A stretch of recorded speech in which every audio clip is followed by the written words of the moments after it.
大家好，我是听风的禅。你看我这嘴呀，用句河南话来讲，那就是壮。那讲到哪儿，那事儿都发生到哪儿。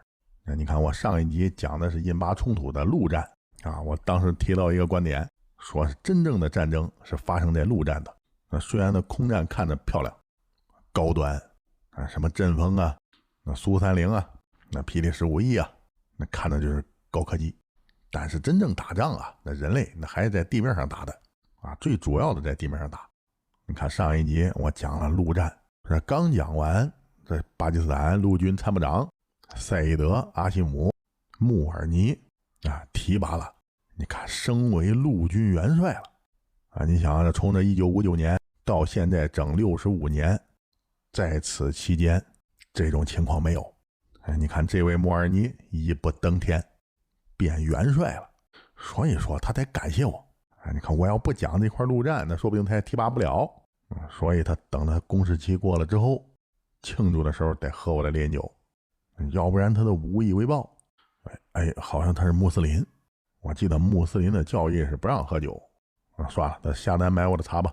所以你看你听我的节目他容易提拔好了，咱不自夸咱接着讲不能再废话了其实我这事儿他讲的慢，那是有道理的不是我故意水时长，因为当时战争的细节有很多都是需要时间一点一点的透出来的如果这事儿刚发生，我就张着嘴给大家吹牛你这没有资料那只能浅尝辄止，讲不到细处你看我这慢慢讲随着时间的流逝，那现在很多的战争细节那都流出来了。这个时候你再做一总结，那就更精彩了。你比如说咱今天讲的无人机攻防战那为什么要打无人机呢其实这无人机攻防战就是这次俄乌战争给全世界开了一好头。这回的印巴冲突一旦陷入地面的焦灼状态，那双方也就开始打无人机的主意了咱也用无人机吧，别打陆战了，这陆战损失太大。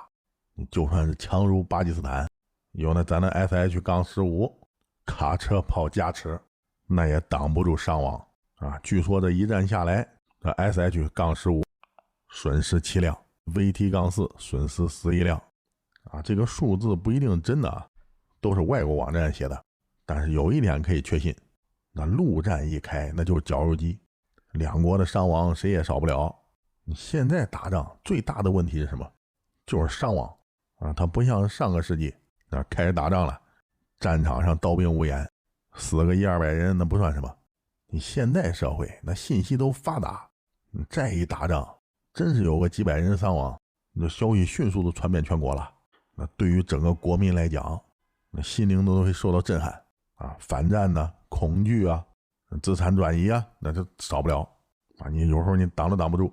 所以现代的战争他最怕的就是死人，而且是越发达的国家越害怕，他承受不起这就是当年美国跟越南打仗，那为什么呢？美国他扛不住的原因。你想当年的美越战争，那越南人他死的少吗？他比美国多得多，但是最后坚持不住的是美国。为什么呢？那美国他有钱，老百姓生活好，本来呢没什么事在家享受生活多好结果闲着没事那跑地球那边跟那越南人打丛林战，本来这事他老百姓都想不通，再加上死人伤亡回来之后多惨，跟那兰博一样报复社会，所以这反战情绪迅速摧毁了美国的战斗意志。所以说这战争最后打的是什么？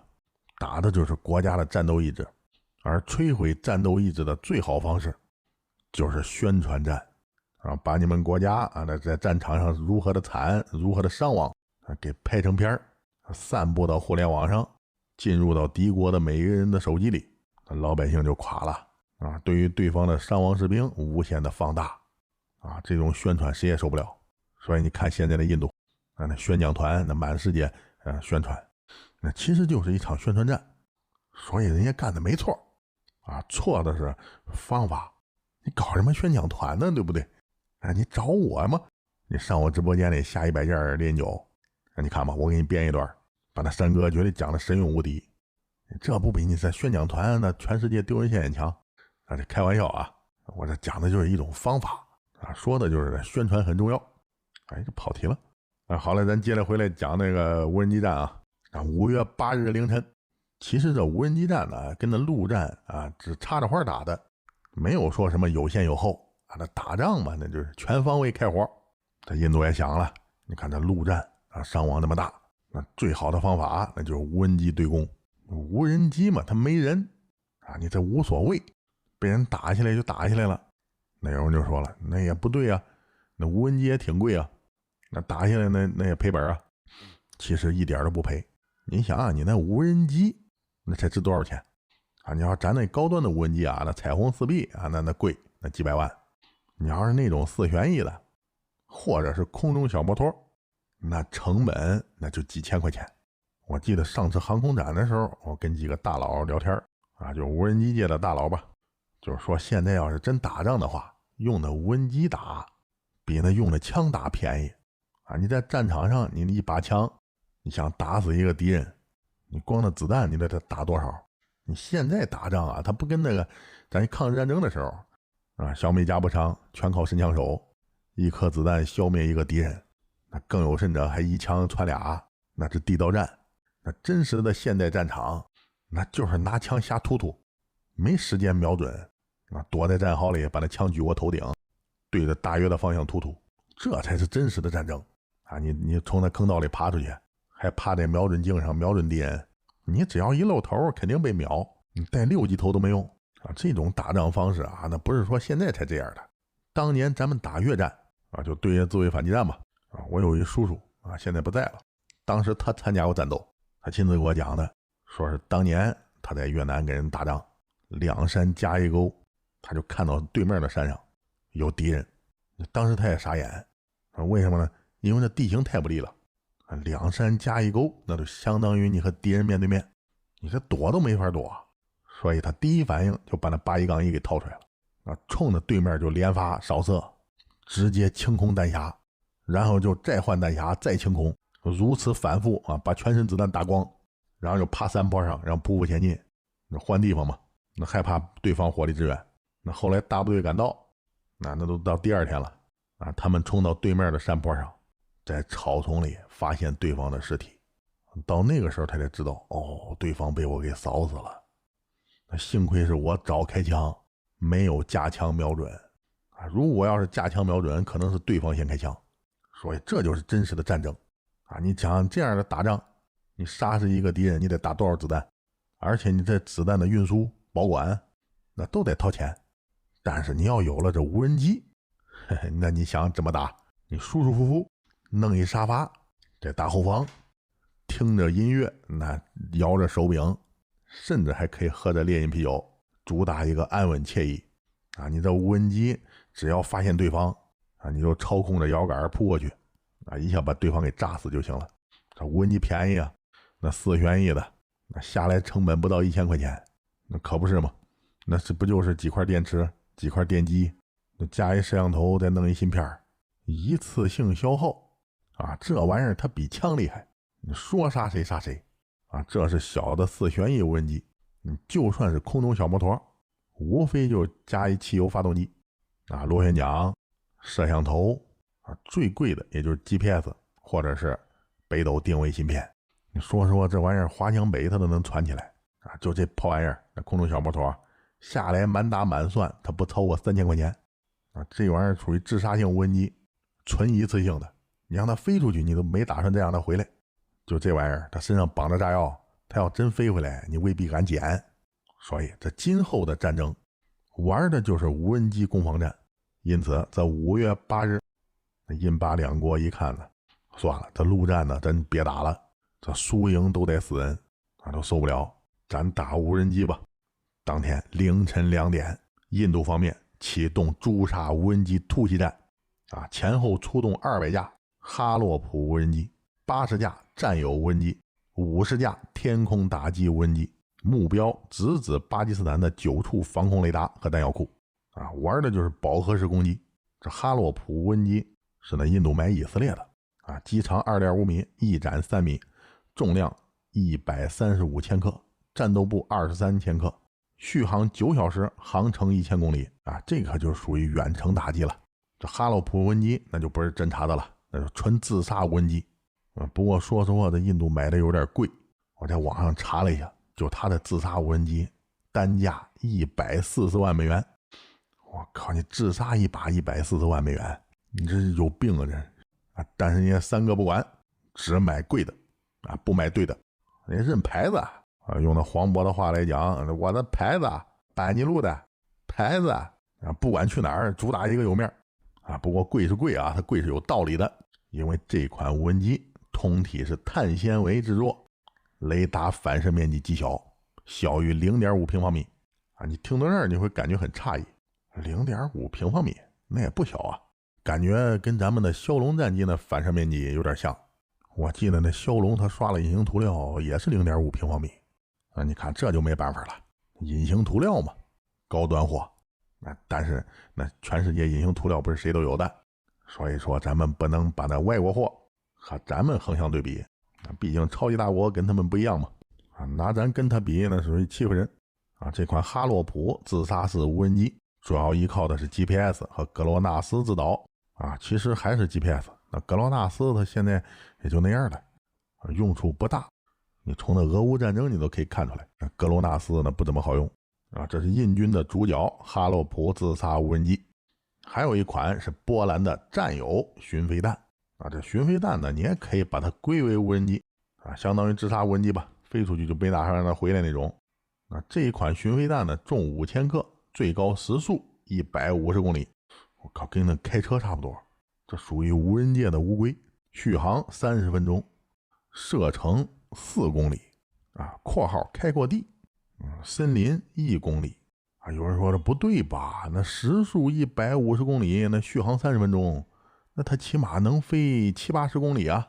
哎，您看，这就叫巡飞弹。这巡飞弹呢，那没有自动导航，还得靠那手动控制啊。你飞得远了，超过4公里，它没信号。所以你看我的资料上写的很清楚，后面加一括号开阔地啊。你要是不开阔地的话，那最多有1公里。那玩过无人机的都知道，你在那楼宇间飞，你只要有那阻挡物，一会儿就没信号了。那所以说这波兰的战友巡飞弹啊，就跟我那猎鹰无人机差不多，但是这太贵了啊，它单价12万美元啊。你看讲到这儿，有人就惊讶了，猎鹰的无人机，猎鹰不是卖酒的吗？啊，那怎么了？猎鹰也是个牌子，什么都能产，保不齐我下半年我卖无人机呢啊。最好是咱中国人全民玩无人机，你这玩意儿学会了，你比打枪厉害啊，随时准备保卫祖国。好了，不胡扯啊。还有一款就印度自产的天空打击无人机啊。你看人家印度人就是浪漫，起的名字都那么水灵啊，天空打击，帅，负载可以达到300公斤，航程可以达到500公里啊，续航8个小时啊。这个数据有点奇怪啊。一般来讲，那无人机的航程能达到500公里的，那航程怎么说也得20个小时以上啊。但是这玩意儿它只能飞8个小时，这更像是单程的，这飞出去都没打算它再回来。你想那续航8个小时不就一来一回吗？500公里，但是单价200万美元啊，就是一个字贵啊。跟国产的也贵，没办法，牌子。而且这款无人机还可以挂载激光制导炸弹啊，这明显它不是自杀无人机啊，属于插打一体的。但是无论如何吧，那肯定是一款无人机。所以当天凌晨啊，5月8日早上2点，那就200架哈洛普、80架战友、50架天空打击就扑过去了啊，冲着巴基斯坦扑过去了啊。说这一招就厉害，这叫蜂群式饱和攻击。那哈洛普是以色列的，性能肯定好，所以主要攻击雷达站。那战友巡飞弹呢，便宜啊，其实也不便宜啊，它相对便宜吧，就是吸引火力，主打一个清除近防系统。那天空无人机呢，就是插打一体的，能发射激光制导炸弹，所以呢就执行后续的轰炸任务啊。一瞬间那无人机就把天上给铺满了，拉着线就扑向了巴基斯坦了。那巴基斯坦方面首先在那 GY-27A 反隐身雷达上发现了，因为呢 GY-27A 它干的就是预警雷达，主打一个先期发现。这管雷达这位呢，一看屏幕，我靠，这密密麻麻，这捅了马蜂窝了吧？这要不我是被干扰了吧？啊，这假目标后来一想，那不对，那我的 GY27A 我自己我都干扰不了，那何况是那印度，所以赶快就把这消息那报到那预警机 ZDK03 上了。你预警机呢就是居中指挥，分发数据链。这 ZDK03 也是一惊，我靠，这叫玩命啊！赶快把他给拦住，这么多，你好要让他们得了手，那恐怕我们雷达站保不住。你别说雷达站保不住了，那飞机跑道都得完蛋。那这要飞机跑道被炸了，一会儿我落哪儿，对不对？所以说 ZDK03 就把这数据链分发给了红旗 9B 了。那为什么要把这数据链分发给红旗 9B 呢？那你毕竟那红旗 9B 的雷达好啊，采用的是3坐标相控阵雷达 HT-233， 目标指示雷达是第4代防空反导一体多功能的780相控阵雷达，探测范围能达到300多公里，同时跟踪100多个目标，包括隐身目标在内。所以这活儿它只有红旗 9B 的雷达能干，但是拦截任务这红旗 9B 它不能干啊？为什么呢？不为什么，那红旗 9B 太贵啊！我查了一下资料，那网上说，那红旗 9B 的拦截弹生产一枚成本310万美元，折合人民币2200万人民币啊！说到这儿，有人可能就一哆嗦，我靠，这2000多万人民币啊一枚，你这谁打得起啊？怎么这么贵？那镶金边的吗？那不是啊！你看我在网上查了一下，据说啊，下面不一定真啊。制导系统的成本都700万人民币啊，就是那导引头，那导弹嘛，啊带导嘛，啊导引头贵700万人民币，动力系统400万人民币，就那弹体的动力部分啊，推进剂，战斗部就那填炸药的地方啊，包括进炸引信的成本呢，啊包括那炸药的成本呢，反正搁在一起吧，300万人民币啊，这你算算得多少钱？这还是成本。啊，制造工艺和材料，那还得花钱。你想，你导引头啊，那推进剂、那战斗部，你装哪儿？你得不装到那弹体里面吗？那弹体的材料啊，那就200万人民币啊。据说啊，不一定真啊。我在网上查的是采用的碳纤维啊、环氧树脂材料啊，主打一个轻便，所以就贵。然后再加上生产工艺啊，还有研发分摊呢、测试分摊呢，那前后。一枚都得2000万人民币，你折合成美元那都310万。但是这在国际上不贵。你俄罗斯的 S400 单枚导弹400万美元，美国的爱国者3单枚导弹450万美元，咱这算便宜的，一枚才310万。所以说这打仗啊，这玩意儿它太费钱。那要么说呢，大炮一响，黄金万两。所以这红旗 9B 拦截弹。那巴基斯坦那是不舍得放的，你这玩意儿你放一会儿那破产了。但是这无人机你也得拦呢，那怎么拦？这就是无人机最讨厌的地方。你说你怎么拦？你拦你就赔。那要按正常国家来讲，那就得用高炮了，高射炮打无人机，或者是咱的陆盾3000。但是呢，成功率可不敢保证。你想想对面的印度，那放过来300多架无人机，你拿那高炮拦。你但凡有1、2个漏网之鱼，你的雷达站可能就保不住。但是你的雷达站值多少钱？那可上来就几千万。他要真是炸雷达站还是好的，最怕就是炸那弹药库。万一有一位无人机漏网之鱼，那飞你弹药库里了，来个训爆你试试啊！你说你仗还打吗？好，这弹药库还不算什么，那最可恶的是他飞到你指挥部里了，把那指挥部给端了。你这怎么办？那就不玩了，那就。领导一死，那就全部举白旗。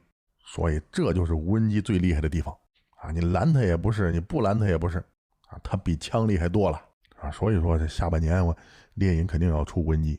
这我刚才也讲了，这一般国家他还真受不了这无人机，但是那巴基斯坦它不是一般国家。那为什么呢？因为他买了一些不一般的东西。你比如说寂静狩猎者2。这前几集我讲过啊，这寂静狩猎者2，这2和1它不同的地方啊，主要是功率。但是当天晚上打那些无人机，那就用不着2了，用那3、4千瓦的就足够了。就见那印巴时空线上，那山窝里不停的有闪烁发生。我说的这闪烁可并不是你能看到那激光，那激光在空气中，纯净的空气里，你是看不到的。但是那空气并不一定十分纯净，那么它就会产生丁达尔现象。用大白话来讲，那你就能够在空气中看到光路的闪烁。印度的每架无人机只需要照射2秒就会起火爆炸。为什么会爆炸呢？它不是照着那战斗部点燃了战斗部的炸药爆炸了。一般来讲，那首先发生殉爆的那是发动机或者是推进机。就这样，印度的动辄10万、几十万或者是几百万的无人机，在寂静狩猎者的照射下纷纷坠落，而每次照射成本低于$1。这就完了吗？没有，毕竟这属于蜂群无人机什么是蜂群无人机？那就是在同一时刻一拥而上。那你这寂静狩猎者再厉害，你还得照2秒呢。要同时有10架，那不算瞄准，你还得20秒。所以依然有漏网之鱼。所以就算这寂静狩猎者再厉害，也只是拦截下来70%的无人机，还有30%冲着那巴基斯坦的雷达站、军火库、机场就飞过去了。那要是搁一般国家来说，那这打肯定挨定了。你想那无人机驮着的炸药，那飞你机场去了，弹药库、雷达站、指挥部，你肯定得损失惨重那但是又来了，那巴基斯坦他买了一些神奇的东西。那毕竟我去年的电子战那不是白讲的，巴基斯坦也有我的粉丝所以他去年听着爽了，就买了一些。当然了，不是猎鹰9是那 GZ1102 便携干扰机这是什么东西呢？有什么神奇的功效呢？你看这开始讲功效了咱们下段再说您放心，我的更新速度绝对能赶上。那一次20分钟那最好，那按以前那种方式我不行，那录一期节目30多分钟，那累得跟孙子一样身体受不了所以说轻轻松松20分钟，内容多一些，水少一些，但是题该跑还得跑，跑题是精华嘛。好了，感谢各位粉丝们的打赏与赞助那其实咱讲的内容都在网上能查到的，还有很多的细节那我就时间因素就没再讲。你比如说这无人机的拦截，它不光用什么沉默猎手，那甚至还用了一些红旗16，一些资料上还显示还有那飞弩6肩扛式防空导弹。那这些东西呢都属于小众的设备，那咱就不再讲了，大家自己可以在网上查。这说到底还是防空系统是一个体系的好。那红旗9B 的雷达照着成百的发现目标，那数据链呢接到那沉默猎手上这样都能达到效果与成本最佳的比例。那漏网之鱼呢，再用肩扛式防空导弹进行拦截，主打一个便宜嘛。虽然如此，那对于饱和式攻击来讲，那还得有漏网之鱼。那漏网之鱼怎么办呢？那就是咱下集要讲的，那还得用那电子战。你没办法，现代战争你没有了电磁权，你就不可能打赢战争。